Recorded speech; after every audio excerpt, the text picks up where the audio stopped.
చాలామంది మేనిఫెస్టింగ్ చేస్తూ ఉంటారు, ఈజీగా అయిపోతుంది. కొంతమంది చాలా కష్టపడుతూ ఉంటారు, అయినా సరే అవ్వదు.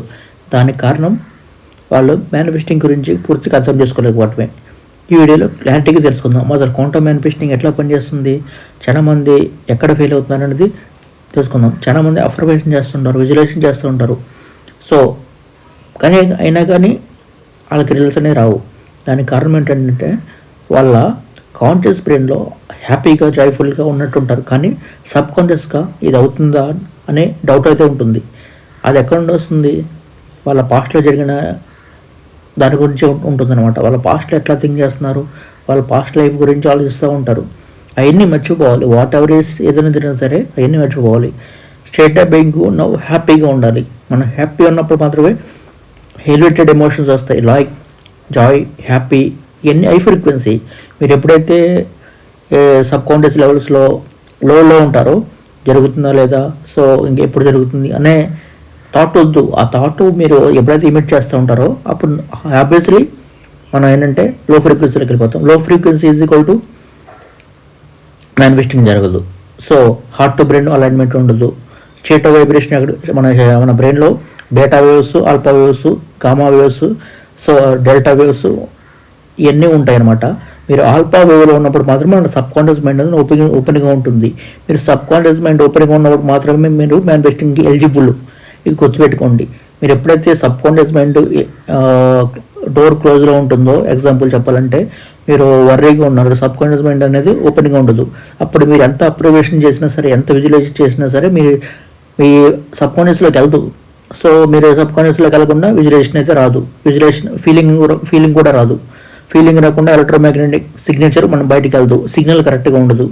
మనం ఎంత టైం మనం సిగ్నేచర్ బయటికి విడుదల చేస్తామన్న దాన్ని బట్టి మన ఫ్రీక్వెన్సీ అయితే ఆధారపడి ఉంటుంది. సో మన రిజల్ట్స్ ఆధారపడి ఉంటాయి. ఎప్పటికప్పుడు మనం సిగ్నేచర్ని గంటకి బయటకి ఇమిట్ చేస్తూ ఉండాలి. సో మనం ఏదైతే అనుకుంటున్నామో అది ఆల్రెడీ అయిపోయింది, అయిపోతే ఎట్లా ఉంటాం అని పిక్చర్ చేసుకుంటూ ఉండాలి మైండ్లో. సో మనం ఏదైతే విజువలైజేషన్ చేస్తామో అది సబ్ కాన్షియస్ మైండ్ అర్థం చేసుకుంటుంది. సో ఇది రియల్, సో ఇది సేఫ్, సో ఇది చేయొచ్చు అని చెప్పి గ్రీన్ సిగ్నల్ అనమాట. విజువలైజేషన్ అనేది ఒక గ్రీన్ సిగ్నల్ మనకి ఏంటంటే సబ్ కాన్షియస్ మైండ్కి. ఎప్పుడైతే మనం క్లియర్గా సిగ్నల్ ఇచ్చేస్తామో సబ్ కాన్షియస్ మైండ్ అనేది యాక్టివేషన్ అయిపోతుంది, సూపర్ కాన్షియస్ బ్రెయిన్ అనేది కనెక్షన్ వచ్చేస్తుంది.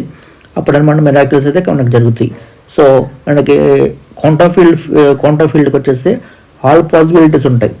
మీరు మంచి కావాలన్నా ఉంటుంది, చెడు కావాలన్నా ఉంటుంది, సో 50 లక్షలు కావాలన్నా ఉంటుంది. మనం ఏ రియాలిటీని ఇప్పుడు మీరు ఏ స్టేట్ ఆఫ్ బీయింగ్లో ఉన్నారు, 10 లక్షలు ఎర్న్ చేస్తున్నట్టున్నారా, అదే రియాలిటీలోకి వస్తుంది. ఇప్పుడు మీరు పూర్గా థింక్ చేస్తున్నారా, అదే రియాలిటీలోకి వస్తుంది. సో దీన్నే క్వాంటమ్ మెకానిక్స్లో ఎంటాంగిల్మెంట్ అంటారు. మనం ఎంటాంగిల్ అయి ఉంటాం క్వాంటమ్ ఫీల్డ్కి. సో ఏ సిగ్నేచర్ అయితే రిలీజ్ చేస్తామో దానికి అది రియాలిటీలోకి అయితే వస్తుంది. సో దీంతో కేర్ఫుల్గా ఉండాలి. మేనిఫెస్ట్ చేసే టైంలో అలైన్మెంట్ అనేది ఉండాలి. మీరు ఆల్ఫా షెట్ ఉండాలి, హై ఫ్రీక్వెన్సీ ఉండాలి, so heart to brain coherence ఉండాలి. అన్నీ కరెక్ట్గా ఉన్నప్పుడు మాత్రమే మనం మేనిఫెస్టింగ్ ఎలిజిబుల్. సో మేనిఫెస్టింగ్ అనేది ఆటోమేటిక్గా వచ్చేస్తుంది. సో మనం ఏమీ అడగాల్సిన పని లేదు. ఎన్ని మనం కరెక్ట్గా ఫ్రీక్వెన్సీ కరెక్ట్గా ఉంటే అన్నీ వచ్చేస్తాయి అనమాట. సో అర్థమైంది అనుకుంటా కదా. సో మనం ఏమి మిస్టేక్లు చేస్తున్నామో క్లియర్గా ఉండాలి. గోల్ మాత్రం స్పెసిఫిక్గా ఉండాలి. 10 లక్షలు అంటే 10 లక్షలు ఉన్నట్టు ఉండాలి. ఆ 10 లక్షలు వచ్చే పర్సన్ ఏం చేస్తారో అది చేయాలి మనం. సో అర్థమైంది అనుకుంటా కదా. మేమైతే క్వాంటమ్ మేనిఫెస్టింగ్ క్లాసెస్ కండక్ట్ చేస్తాం. కింద డిస్క్రిప్షన్లో నెంబర్ అయితే ఉంటుంది, 1-to-1 అనమాట. విఐపి క్లాసెస్ మీరు